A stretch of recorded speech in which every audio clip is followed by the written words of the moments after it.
come in, sir? Please. Sir नमस्ते। नमस्ते नमस्ते। Thank you sir. आप वर्तमान में जूनियर मार्केटिंग ऑफिसर जी, लगे हुए, कहाँ सर मैं लगे हुए? वर्तमान में कृषि विपणन निदेशालय में कार्यरत। कहाँ, जयपुर में ही? जी सर। ओके। क्या कृषि विपणन निदेशालय, जी सर। कृषि में विपणन की क्यों जरूरत पड़ती है?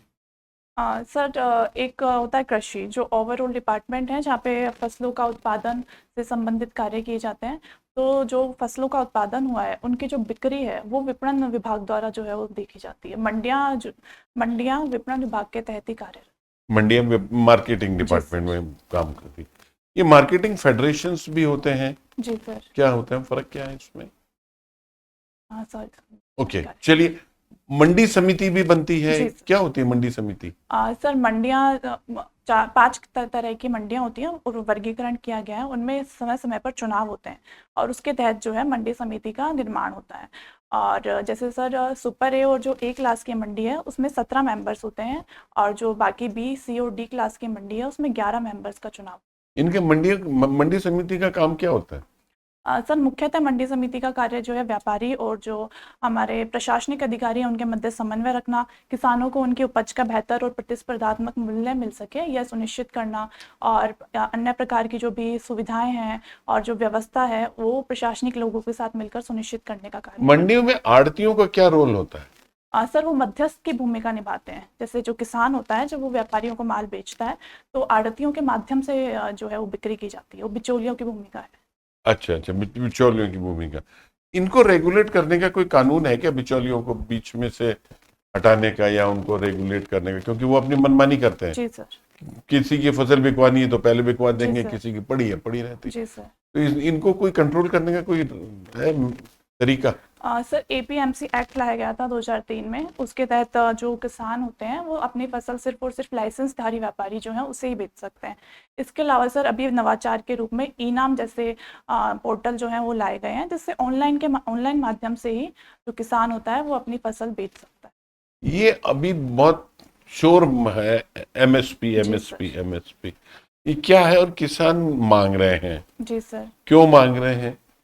सर मिनिमम सपोर्ट प्राइस जो सरकार होती है वह सुनिश्चित करती है कि किसान को अपनी फसल घाटे में ना बेचनी पड़े। इसके लिए वो मिनिमम सपोर्ट प्राइस जारी करती है, 23 फसलों के लिए जारी की जाती है। और सर अभी वर्तमान में जो मांग चल रही है वो एमएसपी को कानूनी गारंटी को लेकर के चल रही है, जिसके लिए सरकार जो है वो कानूनी गारंटी देने के समर्थन में नहीं है। इसमें अड़चने क्या आ रही है मांगने में? मांग ले अभी, जी मार्केट में सारा माल तो उनका मार्केट में बिक जी जाता है। सर। कभी कोई आपने ऐसी सिचुएशन देखी क्या कि किसी किसान का माल पड़ा ही रह गया? सर बहुत बार ऐसा होता है जब जो कीमतें होती हैं वो बहुत ज़्यादा नीचे हो जाती हैं। जैसे कई बार हम अखबार में खबरें पढ़ते हैं कि टमाटर जो है उसकी कीमत 1 रुपया पर किलो ही मिल रही थी किसान को, तो उसे सड़कों पर फेंकने पड़े। तो ऐसे बहुत सब्जियां तो एमएसपी के दायरे में नहीं आ रही? सर मैंने एक उदाहरण मैं देना चाह रही थी, पर सर ऐसे और भी चीज़ें होती हैं। अच्छा, तो ये अगर इसको एमएसपी मिल जाए किसान को जी। तो वो मालामाल हो जाएगा क्या? नहीं सर, एमएसपी सिर्फ एक मिनिमम सपोर्ट प्राइस है ताकि किसान जो है उन्हें अगर बाजार में उचित मूल्य नहीं मिलता है तो सरकार जो है वो समर्थन देती है। सरकार किसानों की आमदनी भी बढ़ाने की जी सर। बात कर रही है, दोगुनी कर जी दे, सर। लेकिन वो अभी तक पॉसिबल नहीं हो पाया है। सर। क्या कारण है? सर इसके पीछे बहुत सारे कारण हैं। सबसे पहले तो इनपुट लेवल पे अगर देखें तो सर हमें बीज जो है वो प्रमाणिक स्तर पे नहीं मिल पाते। और सर सबसे प्रमुख जो बात है वो है खेतों का आकार बहुत छोटा है। 86% जो किसान है वो मात्र हमारे लघु और सीमांत किसान हैं। तो सर जब इतने छोटे लेवल पे कृषि होती है तो उसका व्यवसायीकरण जो है वो बहुत अधिक संभव नहीं हो पाता। और कॉन्ट्रैक्ट फार्मिंग जैसी चीज़ों को हम नहीं अपना पा रहे हैं। हमारे यहाँ पर भंडारीकरण और लॉजिस्टिक जो है वो भी बहुत ही कम है। इतना हमारी फसलें बहुत अधिक खराब हो जाती है, प्रसंस्करण हमारा बहुत कम होता है सर। अच्छा, ये एफसीआई का क्या रोल है? Sir sorry sir.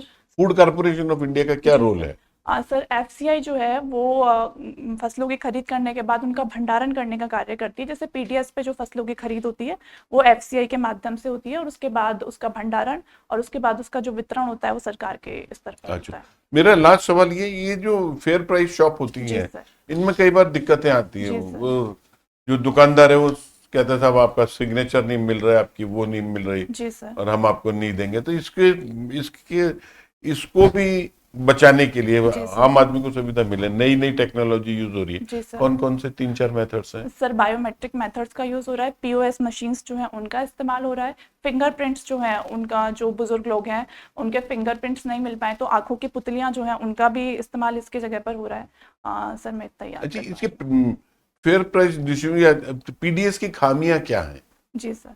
Sir PDS की मेजर खामी है कि एक तो समय पर खरीद ही नहीं हो पाती है काफ़ी बार, तो अगर खरीद हो भी जाती है तो सर परिवहन स्तर पे लीकेज की समस्या है। तीसरी स्तर पर देखें तो सर इनके भंडारण की भी समस्या है। भंडारण के हमारे पास खुद के जो गोदाम है वो बहुत अधिक सक्षम नहीं है और हम निजी गोदामों का प्रयोग बहुत ज़्यादा नहीं करते हैं। और उसके अलावा सर लाभार्थियों की पहचान की समस्या भी अभी तक बनी हुई है। प्रेत लाभार्थी या जिसे कहें दोहरे लाभार्थी वो अभी भी हैं, और जिन्हें आवश्यकता नहीं है वो भी अभी भी पीडीएस सिस्टम के तहत लाभ उठा रहे हैं। सर, आप केमिस्ट्री से पीजी हैं, जी सर। आप कृषि क्षेत्र में काम कर रही हैं, जी तो सर। किसानों के द्वारा लौकी, कद्दू और इनको पकाने के लिए जी कौन सर। कौन से केमिकल का इंजेक्शन लगाते हैं? सर मैं अभी ऑक्सीटोसिन याद कर पा रही क्या होता है उसमें ऐसा कि लौकी और ये एकदम जी से ही सर। बढ़ जाते हैं? सर वो एक हार्मोन की तरह का हार्मोन होता है। अगर वो नेचुरली भी कोई फसल अगर पकती है तो उसमें ऑक्सीटोसिन इनकी संख्या बढ़ती, मतलब तो इनकी मात्रा। आर्टिफिशियल तरीके से ग्रोथ हार्मोन देने से क्या जी मानव सर। स्वास्थ्य पे नेगेटिव इम्पैक्ट पड़ता है? जी सर, ऐसा कई स्टडीज में पाया गया है कि ये मानव स्वास्थ्य के लिए हानिकारक फिर सिद्ध गवर्नमेंट होते हैं। इनको प्रमोट क्यों करती है? ये बिकते क्यों हैं ऐसे? सर गवर्नमेंट द्वारा प्रमोट, ये सर एक तरह से देखा जाए तो मार्केट से छिपकर जो चीज़ें हो रही हैं वो ये हो रही हैं। मार्केट से छिपके नहीं होती है, तो पब्लिकली खाद बीज भंडार जी की सर। दुकान पे मिलती है, खुद गवर्नमेंट की सहकारी दुकानें हैं, जी सर। सरकारी दुकानों पे मिलता है। Sorry sir. अच्छा, आप मंडी के अंदर कभी देखा होगा आमों को और इनको पकाने के लिए भी कोई केमिकल इस्तेमाल किया जाता है, पुड़िया रखी जाती है आम की जी पेटी में, सर। वो क्या होती है? Calcium carbide sir. उससे आम कैसे पकते हैं?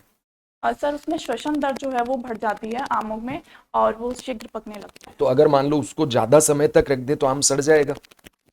सर जितने मुझे जानकारी है अच्छा, उसको अगर कोई बच्चा या कोई व्यक्ति खा ले तो क्या प्रभाव पड़ेगा? सर इसके स्तर पे अगर वो व्यक्ति को एलर्जी की संभावना हो सकती है, चर्म रोग हो गया, इस तरह की संभावनाएं उसे हो सकती है। और लॉन्ग टर्म पर अगर इस तरह की फसलों का वो सेवन करता है तो कुछ कैंसर जैसे डिजीज जो है वो भी हो सकती ये एपीएमसी जो है, है। जी सर। इनके कारण किसानों का विकास अवरुद्ध भी होता है जी और सर। फूड इन्फ्लेशन भी बढ़ा देती हैं ये। जी सर। तो जबकि इनको बनाया तो हमने किसानों के कल्याण के लिए, जी सर। कंज्यूमर वेलफेयर के लिए भी, जी सर। तो ये अवरोध कैसे बन गई? सर इसका अवरोध बनने का सबसे बड़ा कारण ये है कि जो फसल है किसान वो सिर्फ और सिर्फ लाइसेंसधारी व्यक्ति को बेच सकता है। तो कई बार जो व्यापारी होते हैं वो आपस में समूह बना लेते हैं और किसान का शोषण करते हैं। उसे जो कीमत वास्तव में मिलनी चाहिए वो उसे नहीं मिल पाती है। तो जो सरकार का जो उद्देश्य है वो कहीं ना कहीं पीछे छूट आप क्योंकि इसी समस्या को रोकने के लिए काम कर रही जी हैं, सर। आपने अब तक क्या क्या किया? ऐसी प्रॉब्लम अगर आपने फेस की तो कैसे रोका उसको? सर वर्तमान में मैं निदेशालय में कार्यरत हूँ तो ऐसी फील्ड में अच्छा, मैंने फील्ड अभी का तक आपको कार्य अनुभव किया नहीं है, ठीक है। तो आपने कैसे मान लिया कार्टेलाइजेशन होता है मंडियों में? सर ऐसा मेरे साथ वाले जो व्यक्ति जो कार्य कर रहे हैं उनसे मुझे ऐसा पता लगा है, जो मंडी सचिव के रूप में कार्य इसको रोकने में ई नाम कितना इम्पोर्टेंस निभा रहा है? जी सर सरकार द्वारा जो इसी समस्या को एड्रेस करते हुए इनाम 2016 में लाया गया था। इसके तहत कोई भी जो किसान होता है वो अपनी फसल देश में कहीं भी किसी भी व्यापारी को बेच सकता है। इसके लिए जिस जो व्यापारी होता है उसमें उसका रजिस्ट्रेशन आवश्यक होता है, तो इसमें उसे प्रतिस्पर्धात्मक मूल्य मिलने में सर मदद होती है। और इससे अलावा सर एक ये चीज़ होती है इनाम में कि जो किसान होता है उसे आने वाले 7 दिनों में क्या भाव रहने की उम्मीद है, इसका भी पहले से ही एक एनालिसिस दे दिया जाता है ताकि वो अपनी फसल के लिए कब उसे बेचनी है उसका निर्धारण कर सके। ठीक है। एक मेरे दिमाग में ऐसा प्रश्न आ रहा है जी सर। कि कृषि राज्य सूची का विषय है, जी सर। तो इस पे कानून तो विधानसभाओं को बनाना जी चाहिए। सर। फिर केंद्र सरकार ने 3 जो कानून बनाए थे जी जिसको लेकर इतना विरोध हुआ, वो जी कैसे सर। बना लिया?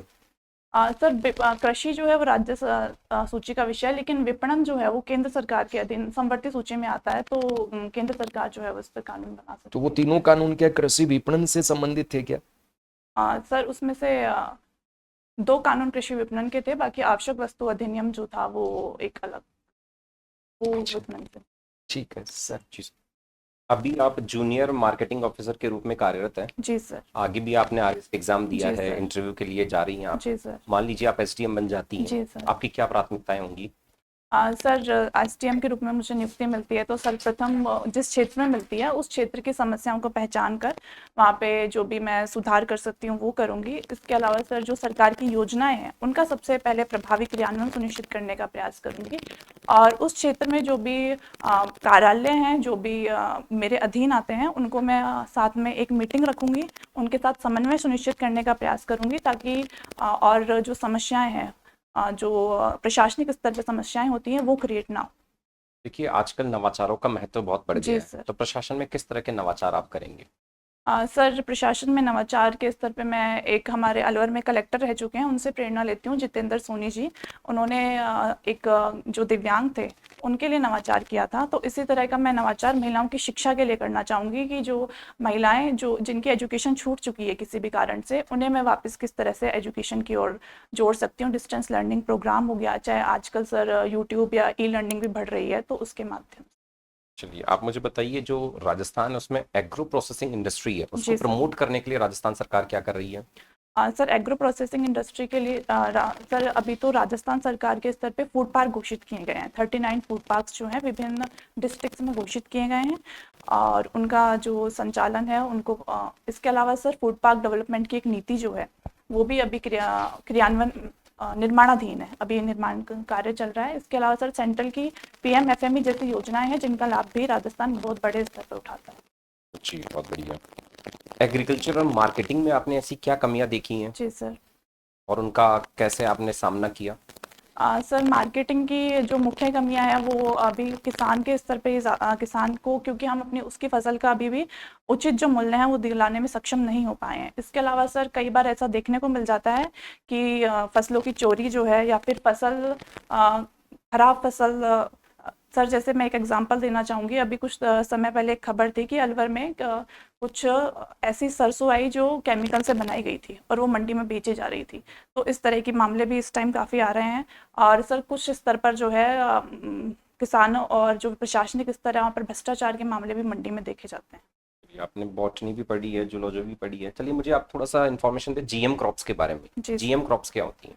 सर जेनेटिकली मॉडिफाइड क्रॉप्स जिनमें जीन जो होता है जीनी स्तर पर जो है परिवर्तन किए जाते हैं और उसके अलावा उसके बाद उन्हें प्रोडक्शन किया जाता है। जैसे बीटी कपास जो है वो एक काफ़ी प्रसिद्ध रहा है। क्यों किया जाता है ऐसा? इससे क्या फायदे होते हैं? जी सर।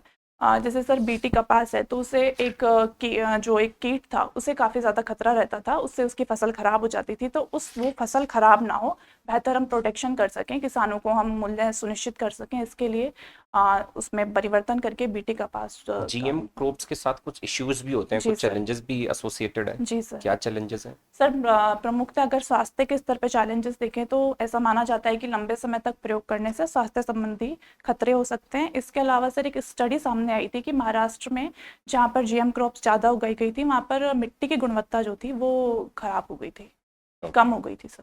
चलिए रेडियो एक्टिव एलिमेंट्स क्या होते हैं? सर जिनमें जो रेडियो एक्टिव गुणधर्म होते हैं वो ज़्यादा होते हैं जो सर मैं इतना रिकॉल कर रहा क्या होती है रेडियो एक्टिविटी? सॉरी सर मैं रिकॉल इन एलिमेंट्स को आवर्त सारणी में किसी जी सर। विशेष स्थान के ऊपर रखा गया है। सर एफ ब्लॉक में अधिकतर ये देखे जाते हैं रेडियो एक्टिव्स। जी सर प्लीज आप जी। आपकी हॉबी में आपने लिखा है डायरी राइटिंग, जी सर। तो बड़ा डिफिकल्ट है। पर्सनल चीजें भी लिख लेते हैं जी सर। और फिर वो पब्लिकली कभी एक्सपोज हो गए तो जी मुश्किल।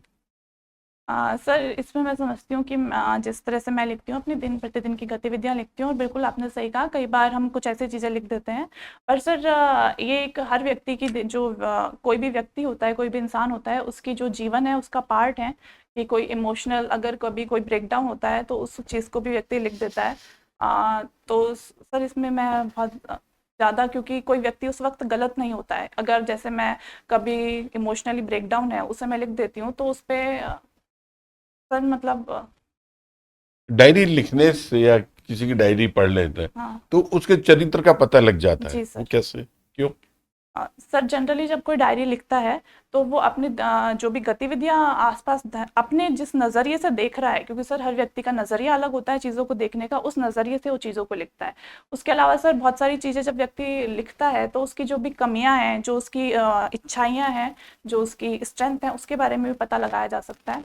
और सर उसके चरित्र का जो है वो एक दर्पण होता है उसकी डायरी। अच्छा अच्छा, चलिए ये डायरी राइटिंग से एडमिनिस्ट्रेशन में कुछ फर्क लगेगा क्या, आपको मिलेगा क्या? जी सर। सर अभी जैसे मैं ऑफिस में भी देखती हूँ तो जो मेरे प्रशासनिक अधिकारी जो भी अधिकारी हैं वो अधिकतर एक डायरी अपने साथ मैं उनको साथ में लेके हुए देखती हूँ। तो उससे सबसे बड़ा फ़ायदा जो मैं देखती हूँ वो अपने दिन प्रतिदिन के जो भी कार्य हैं वो उनको साथ के साथ नोट कर लेते हैं ताकि अगले दिन उन्हें मैनेज करने में आसानी रहती है। ये सर सबसे बड़ा मैं फ़ायदा देखती हूँ। चलिए आपका इंटरव्यू संपन्न हुआ। Thank you sir. Thank you so much.